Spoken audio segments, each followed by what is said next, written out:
कन्नौज जिले के कोसगी मंडल के करीब रवांका में चीते के घूमने से अफरा तफरी। ओहदेदारों ने चीते को बीमार पाया।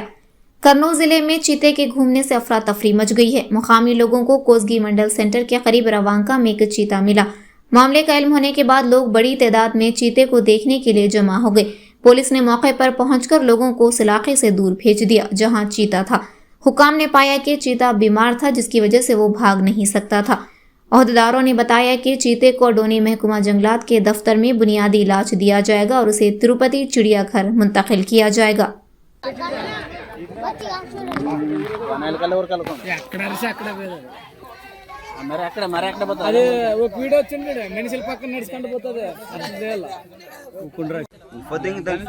జనాలు ఏం ఫుల్ అంటే సన్నాం కదా ఆడు గొట్టి మీద గారు ఎంత మీద